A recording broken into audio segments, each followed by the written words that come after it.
Hello. Hey guys, welcome to my channel Sahu science classes. तो friends, class 12th physics वालों के लिए आज की वीडियो बहुत ज़्यादा इंपॉर्टेंट होने वाली है, क्योंकि हमने लास्ट वीडियो में हमने गॉस की प्रमेय या फिर मैं बोलूँ वैद्युत फ्लक्स वाला जो चैप्टर है उसको हमने स्टार्ट किया था और हमने लगभग आधा ख़त्म कर लिया था और थोड़ा सा बचा हुआ है, जिसमें दो डेरिवेशन मोस्ट इंपॉर्टेंट मेरे को आज की वीडियो में करानी है। तो ये चैप्टर पूरा 2 वीडियोस में आपका कवर हो जाएगा, ख़त्म हो जाएगा। अगर वो नहीं देखी है तो ऊपर आई बटन पे क्लिक करके आप उसे देख सकते हैं। तो आइए शुरू करते हैं और छोटे छोटे टॉपिक को पहले समझ लेते हैं। देखिए, सबसे पहले है रेखीय आवेश घनत्व। तो देखो, रेखीय आवेश घनत्व क्या होता है? जब हम किसी चालक तार को प्लस क्यू आवेश देते हैं तो वह तार की संपूर्ण लंबाई पर समान रूप से वितरित हो जाता है। वितरित का मतलब होता है बट जाना।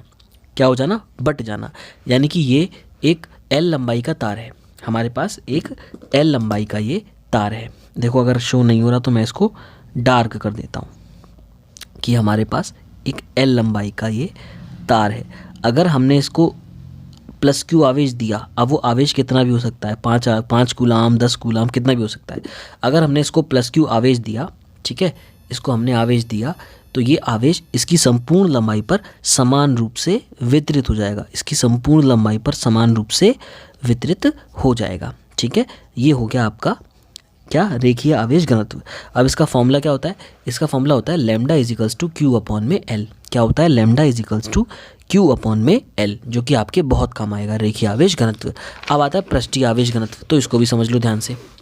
अब पृष्ठीय आवेश घनत्व क्या होता है कि जब किसी पृष्ठ को आवेश दिया जाता है तो वह संपूर्ण पृष्ठ पर समान रूप से वितरित हो जाता है, मतलब बट जाता है। तो इसका फॉर्मूला क्या होता है? सिग्मा बराबर क्यू अपॉन ए। इसको किससे डिनोट करते हैं? पृष्ठीय क्षेत्रफल को, पृष्ठीय आवेश घनत्व को सिग्मा से, और सिग्मा बराबर क्यू अपॉन ए होता है। ठीक है, इतनी बात समझ में आ गई।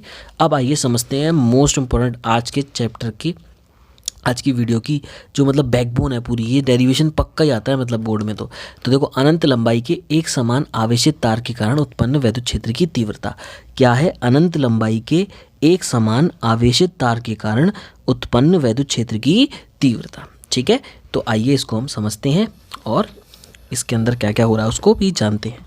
तो देखो, माना कि अनंत लंबाई का एक समान आवेशित चालक तार है। तो हमने देखो क्या मान लिया, देखो मैंने डायग्राम अलग से बना रखा है, यहाँ पे इजीली समझ में आ जाएगा। हमने मान लिया कि एक अनंत लंबाई का, अनंत लंबाई इन सेंस क्या, क्योंकि लंबाई कुछ भी हो सकती है, लेकिन हमने स्पेसिफिक मान ली कि एक स्मॉल एल लंबाई का एक तार है। ठीक है, और इस पर प्लस क्यू आवेश दे दिया। अब जो प्लस क्यू आवेश होगा इसकी संपूर्ण लंबाई पर समान रूप से वितरित हो जाएगा, यानी कि lambda is equals to Q upon L, जो कि रेखीय आवेश घनत्व है। और जब ये आवेश इस पर पूरा डिस्ट्रीब्यूट हो जाएगा, तो देखो मैं साइड में एक चीज़ समझाता हूँ आपको, उसको ध्यान से समझिएगा। कि देखो, ये एक वायर है ना, और इसको मैंने प्लस क्यू आवेश दिया। अब इसको मैंने प्लस क्यू आवेश दिया, अब वो फैल जाएगा। जब फैल जाएगा तो देखो ध्यान से, चारों तरफ क्या होगा? जो चारों तरफ होगा, जो हमारा आवेश है वो चारों तरफ निकलेगा। जब चारों तरफ आवेश निकलेगा तो उनके पॉइंट्स को हम मिलाएं, है ना, उसके पॉइंट्स को अगर हम मिलाएं तो ये क्या बनाएंगे? इस रेखा के चारों तरफ व्रत बनाएंगे बहुत सारे। और जब व्रत बनाते जाएंगे बनाते जाएंगे बनाते जाएंगे तो हमारा क्या बन के तैयार हो जाएगा? एक सिलेंडर बन के तैयार हो जाएगा, एक बेलन बन के तैयार हो जाएगा। तो वही डायग्राम हमने यहाँ पर ये शो कर रखा है। क्लियर हो गई मेरी बात? देखो अब ध्यान से, माना कि अनंत लंबाई का एक समान आवेशित चालक तार है जिसे प्लस क्यू आवेश दिया जाता है, जो तार की सतह पर समान रूप से वितरित हो जाता है। हो गया? तब हमें इसके कारण स्मॉल आर दूरी पर किसी बिंदु पी पर वैद्युत क्षेत्र की तीव्रता ज्ञात करनी है। तब हमें क्या करना है? स्मॉल आर दूरी पर, ये हमने बिंदु पी मान लिया, इस बिंदु का क्या नाम है? बिंदु पी। तो बिंदु पी पर वैद्युत क्षेत्र की तीव्रता हमें ज्ञात करनी है टोटल इस पूरे तार के कारण। क्लियर हो गई मेरी बात? अब देखो इसको समझते हैं। ठीक है, देखो सबसे पहले हमने लिया गॉसीय पृष्ठ की रचना करने पर पृष्ठ बेलनाकार प्राप्त होता है। पृष्ठ कैसा प्राप्त होता है? मैंने अभी आपको बताया, बेलनाकार प्राप्त होता है। उसके बाद इस स्पष्ट है कि इस गॉसीय पृष्ठ में आवेश का मान Q equals to lambda L होगा। कैसे होगा? देखो मैंने अभी आपको बताया lambda equals to Q upon L. तो देखो एल इधर चला जाएगा तो Q इजिकल्स टू क्या हो जाएगा? लैम्डा एल हो जाएगा कि नहीं हो जाएगा? Q equals to lambda L हो गया। ठीक है, ये होगी फर्स्ट इक्वेशन। उसके बाद देखिए, जहाँ रेखीय आवेश घनत्व लैम्डा तथा बिंदु P इसके वक्र पृष्ठ पर होगा। तो देखो, रेखीय आवेश घनत्व तो हमारा लैम्डा हो गया, और जो बिंदु P होगा वो इसके वक्र पृष्ठ पर होगा। वक्र पृष्ठ क्या होता है मैं समझा देता हूँ। देखो, ये एक बॉटल है ना। अब ये बॉटल है, इसको ध्यान से समझिएगा।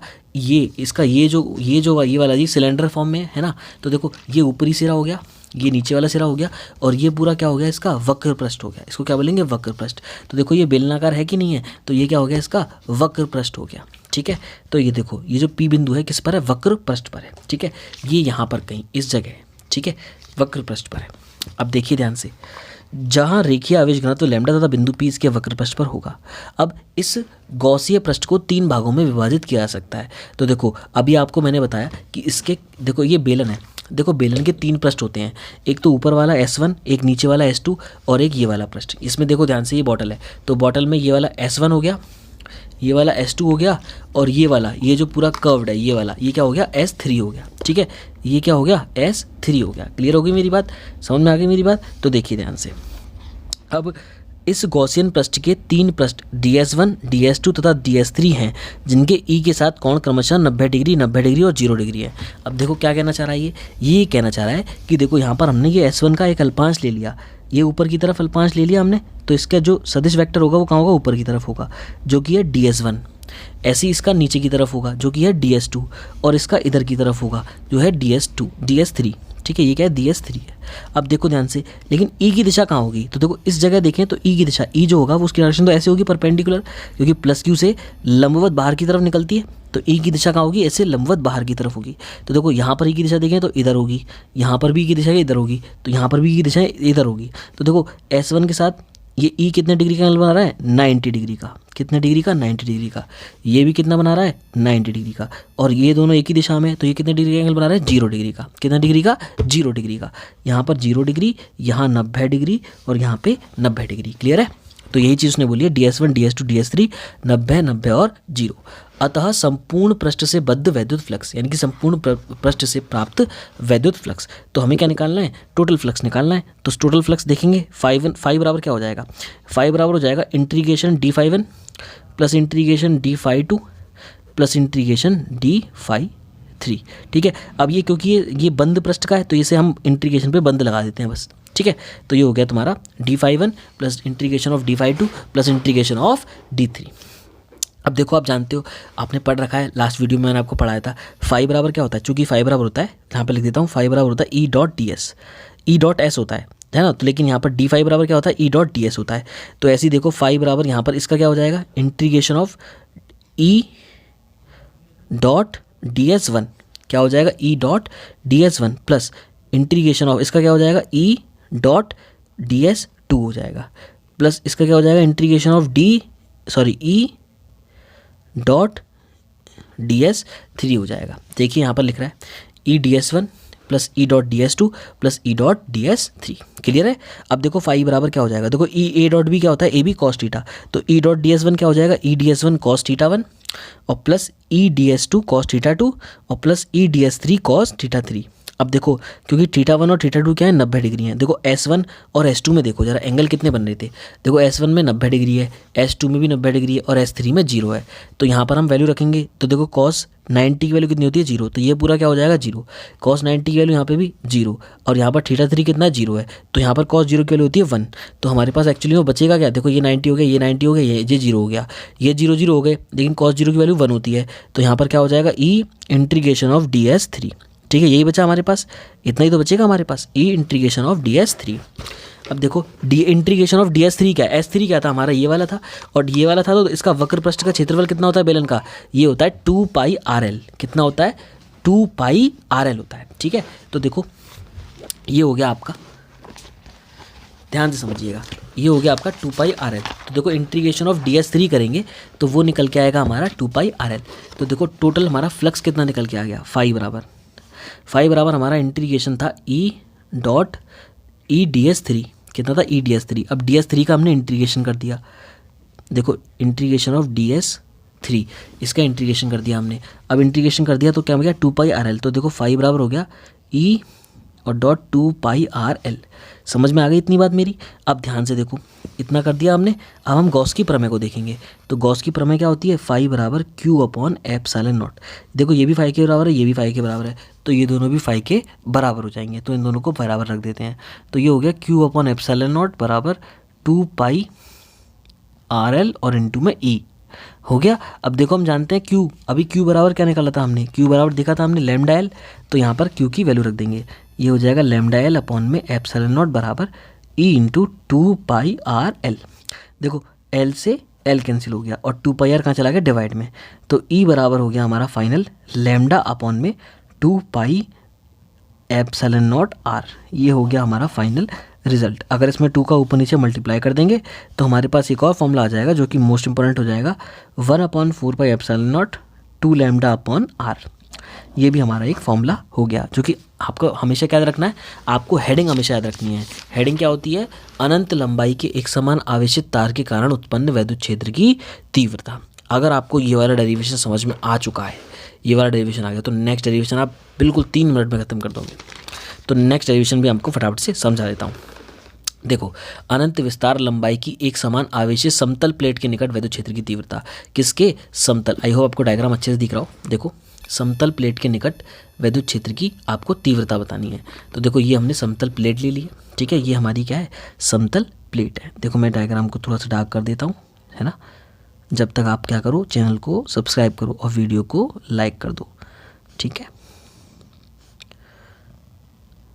ये देखो, ये मैंने समतल प्लेट ले ली, ठीक है, ये हमारी क्या आ गई, समतल प्लेट आ गई।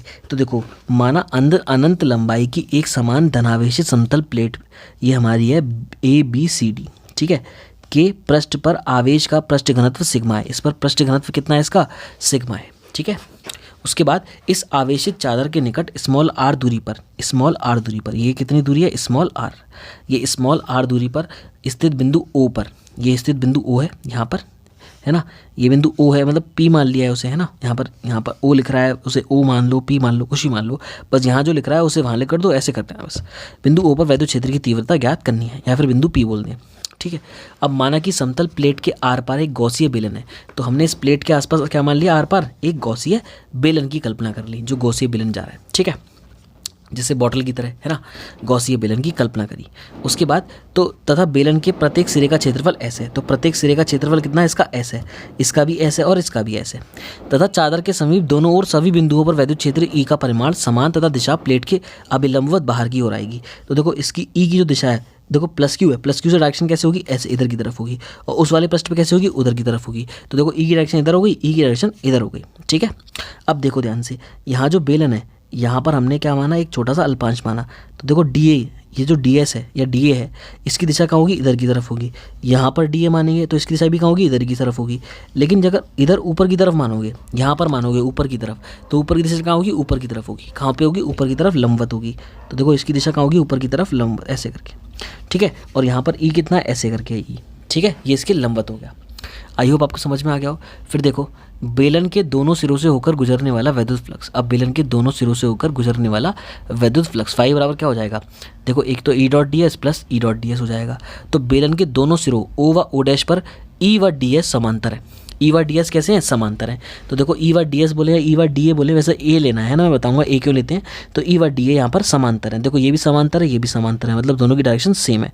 दोनों की डायरेक्शन कैसी है, सेम है। तो 0 डिग्री का एंगल हो गया। तो ये EDA हो जाएगा और EDA हो जाएगा, ठीक है। यहाँ पर क्या हो जाएगा, EDA या फिर ES लिखना चाहो तो ES भी लिख सकते हो, अभी समझा दूंगा। तो देखो EDS हो गया। अब इंटीग्रेशन करेंगे हम तो क्या हो जाएगा, ES हो जाएगा, ठीक है, क्योंकि D से इंटीग्रेशन हट जाएगा। तो ये हो गया 2ES, 2 बार ES आ गया। अब देखो गॉसीय बेलन के वक्रीय पृष्ठ से गुजरने वाला, अब वक्रीय पृष्ठ कौन सा था, ये वाला था हमारा। वक्रीय पृष्ठ कौन सा था, ये वाला था। तो गॉसीय बेलन के वक्रीय पृष्ठ से देखो कितना डिग्री का एंगल बनना है, 90 डिग्री का। कितना बनना है, 90 डिग्री का एंगल बनना है। तो यहाँ पर फ्लक्स कितना हो जाएगा, 0 हो जाएगा, ठीक है। गॉसीय पृष्ठ के वक्रीय पृष्ठ से गुजरने वाला वैद्युत फ्लक्स 0 है, क्योंकि पृष्ठ के प्रत्येक बिंदु पर E व ds परस्पर लंबवत है। E व ds कैसे परस्पर लंबवत हैं। अतः गॉसीय बेलन से गुजरने वाला वैद्युत फ्लक्स क्या हो जाएगा, ये हो जाएगा फाई बराबर 2ES हो जाएगा। अब गॉस की प्रमेय लगा देते हैं। फाई बराबर क्या हो जाएगा, Q/ε0। बट पृष्ठ आवेश घनत्व सिग्मा बराबर क्या होता है, Q/A होता है। एरिया की जगह पे क्या है, S है, बस यही समझाने की कोशिश कर रहा था मैं। तो देखो यहाँ पर Q बराबर क्या हो जाएगा, सिग्मा S हो जाएगा। Q बराबर सिग्मा S, अर्थात देखो फाई की जगह पे क्या हो जाएगा, सिग्मा S अपॉन में यहाँ पर Q/ε0 है, तो यहाँ पर हमने रख दिया Q/ε0। और ये किसके बराबर था, फाई बराबर 2ES के था, तो ये 2ES के बराबर हो गया। Q की जगह पे क्या आ गया, सिग्मा S आ गया। S से S कैंसिल हो गया और 2 आ गया डिवाइड में। तो हमारा E बराबर फॉर्मूला निकल के आ गया सिग्मा अपॉन में 2ε0, ठीक है। तो आई होप आपको ये वीडियो अच्छी लगी हो और गॉस की प्रमेय का पूरा चैप्टर मैंने आपको समझा दिया है। कुछ भी नहीं समझ में आया आप मुझे बता सकते हैं, आपको स्क्रीनशॉट लेना है आप वो भी ले सकते हैं, ठीक है। तो अगर आपको वीडियो अच्छी लगी वीडियो को लाइक कीजिएगा और चैनल को सब्सक्राइब कीजिएगा। मिलते हैं ऐसी मोस्ट इंपोर्टेंट नेक्स्ट वीडियो में। Good bye guys.